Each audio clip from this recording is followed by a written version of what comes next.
হাসমত আলী আপনি লিখেছেন, দস্তরখানা বলতে কি বোঝায়? যেটিতে বসে খাবার খাওয়া হয় সেটি, নাকি যেটিতে প্লেট রাখা হয় সেটি?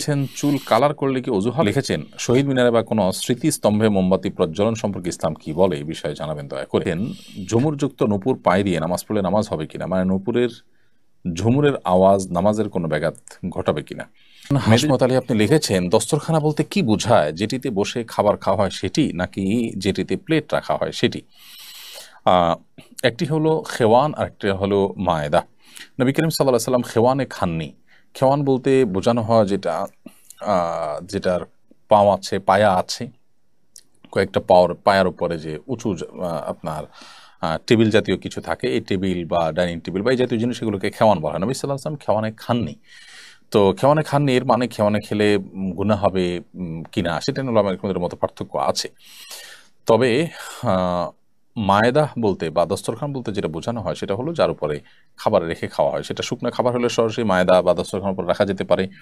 আবার যদি হয়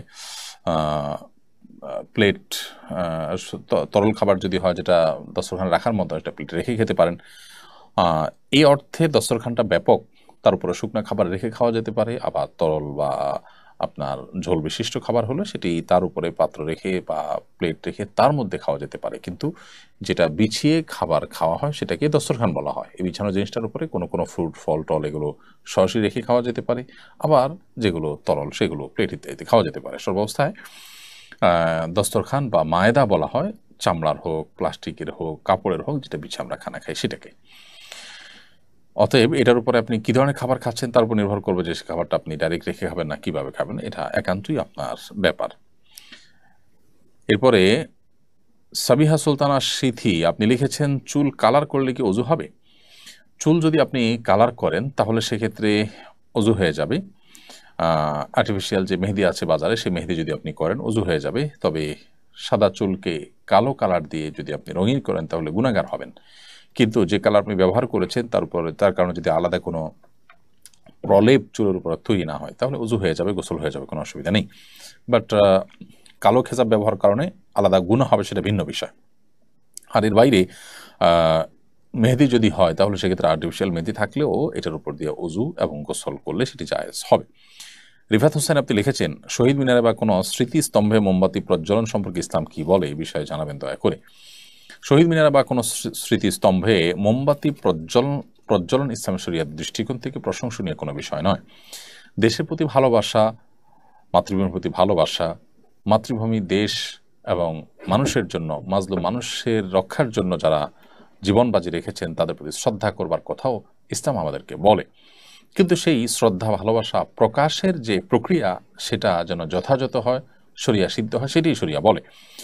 এমন কোনো কাজ যে কাজের আসলে বৈজ্ঞানিক কোনো ভিত্তি নাই, ধর্মীয় কোনো ভিত্তি নেই, সেটা কোনো অবস্থাতে আসলে গ্রহণযোগ্য হতে পারে না। ধরুন কিছু মানুষ মারা গেছে, তাদেরকে স্মরণ করে আমরা একটা শহীদ মিনার তৈরি করলাম।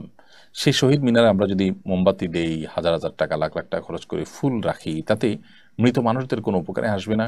এটি না বৈজ্ঞানিকভাবে তার কোনো উপকার আসার কোনো সুযোগ আছে, না ধর্মীয় দৃষ্টিকোণ থেকে উপকার আসার সুযোগ আছে। বরং এই টাকা দিয়ে যদি আমি গরিব দুঃখীদেরকে দান করি আর সওয়াবের বিষয়টি আমি তাদের জন্য সওয়াবের নিয়ত করি যে তাদের তরফ থেকে দান করছি, তাহলে ধর্মীয় দৃষ্টিকোণ থেকে এটি তারা আল্লাহর কাছে সওয়াব পাবেন ইনশাআল্লাহ। সেই সাথে তাদের শরণার্থে আমরা যদি গরিব মানুষের জন্য কাজ করি, কোনো কল্যাণমূলক কাজ করি বা তাদের পরিবারের জন্য আমরা কিছু করতে পারি, সেটাও যৌক্তিক এবং ধর্মীয় দৃষ্টিকোণ থেকে সঠিক। এই জায়গা থেকে এই জাতীয় স্মৃতিস্তম্ভে মোমবাতি জ্বালানো কিংবা ফুল দেওয়া ইসলাম শরিয়ার দৃষ্টিকোণ থেকে অনর্থক কাজ, বরং কোনো কোনো ক্ষেত্রে এটা শিরকের সাথে সাদৃশ্যপূর্ণ। কেউ এখানে পুজো করতে চায় না, পূজার নিয়ত করে না, সেজন্য এটা হয়তো সরাসরি শিরক হবে না, কিন্তু শিরকের যে আয়োজন, যেখানে মোমবাতি, ফুল এগুলো থাকে, মুশরিকরা, হিন্দুরা, অন্য যারা শিরকে লিপ্ত তারা যেরকম করেন, এখানে অনেকটা তার সাথে সাদৃশ্য হয়। তারা প্রতিমার সামনে দেন, এখানে আমরা একটা স্তম্ভ তৈরি করে স্তম্ভের সামনে দিচ্ছি, ব্যাপারটা অনেকটা কাছাকাছি। তো এই সাদৃশ্য গ্রহণ থেকে আমাদের বিরত থাকা দরকার। এই ব্যাপারে কোনো প্রথিতযশা আলেম সারা বিশ্বব্যাপী কারোর কোনো ভিন্ন মত আছে আমার জানা নেই। আমাদের আজকাল জাগতিক অনেক বিষয় আছে যে বিষয়গুলোর ব্যাপারে হালাল হারাম বাছবিচার করার মতো হিতাহিত জ্ঞানও আমাদের আর নেই, হারিয়ে ফেলেছি। আমরা সমাজের মূল স্রোতে গা ভাসিয়ে অনেকেই কিন্তু অনেক গুনাহে লিপ্ত হয়ে যাচ্ছি। শোয়েব খান আপনি লিখেছেন হাতে অথবা পায়ে মরা নখ থাকলে সেটা যদি ধৌত করা না হয় তবে ওযু হবে কি? হাতে বা পায়ে কোনো নখ যদি মরে যায়, এটা যতক্ষণ আপনার শরীরের অংশ আছে আপনি অজুতে পুরো অঙ্গ ধোয়ার পাশাপাশি ওই অংশটাও ধোবেন। চামড়ার মধ্যে কিছু চামড়া দেখা যায় মরা চামড়া, তো এগুলো আপনি ফেলে দিতে পারেন। ফেলে দিলে তো আর সেটি ধোয়ার প্রশ্ন নেই। কিন্তু যতক্ষণ পর্যন্ত আপনার শরীরের সাথে সেটা লেগে আছে ততক্ষণ পর্যন্ত শরীরের ওই সংশ্লিষ্ট অঙ্গ ধোয়ার পাশাপাশি সেই নখটি আপনি ধোবেন। এটাই হলো অধিক সতর্কতামূলক পন্থা এবং উপায়। তাহলে ইনশাআল্লাহ আমাদের ওযু এবং গোসল হয়ে যাবে। আ নখ কোনো অংশ নখের মারা গেছে, যেমন অনেক সময় দেখা যায় যে নখ উল্টে গেছে, উল্টে আ শুকিয়ে গেছে, যেকোনো সময় আপনার পড়ে যাবে। তো এরকম পর্যায়ে এখনো পড়ে নাই, আমাদের শরীরের সাথে লেগে আছে। তো এই নখটাকে আমি পানি লাগালাম না, পানি ধুইলাম না, এটা কিন্তু ওযুর জন্য যথেষ্ট হবে না। এটাকে ধুইতে হবে। যদি বলি যে না এটা আমার শরীরের অংশ না, এটা এখন মারা গেছে, তো এটা ভুল হবে। যতক্ষণ আমার সাথে লেগে আছে হাতের সাথে ততক্ষণ পর্যন্ত সে আমার শরীরের অংশ হিসাবে গণ্য হবে। সো প্রয়োজনে আমি ফেলে দিলাম, তাহলে সেটা ভিন্ন বিষয় হবে। তানজিলা আক্তার আপনি লিখেছেন, ঝুমুরযুক্ত নূপুর পায়ে দিয়ে নামাজ পড়লে নামাজ হবে কিনা? মানে নূপুরের ঝুমুরের আওয়াজ নামাজের কোনো ব্যাঘাত ঘটাবে কিনা? মেয়েদের জন্য নূপুর পরা জায়েজ আছে। মহিলা সাহাবীদের অনেকে নূপুর পরেছেন, নবী সাল্লাল্লাহু আলাইহি ওয়াসাল্লাম সেটা অ্যালাউ করেছেন। বিশেষ করে আপনার গহনা হিসাবে আপনার রূপার নূপুর, বিভিন্ন আপনার অলংকার, নূপুর অলংকার হিসাবে আপনার নূপুর পরার ব্যাপারে শরীয়ত জায়েজ করেছেন। নবী সাল্লাল্লাহু আলাইহি ওয়াসাল্লাম এটাকে অ্যালাউ করেছেন। নামাজের সময় যদি নূপুর থাকে, নূপুরের যদি আওয়াজ হয়, এটাতে যদি নিজের মনোযোগে ব্যাঘাত সৃষ্টি না হয়, স্বাভাবিক হয়, তাহলে অসুবিধা নেই।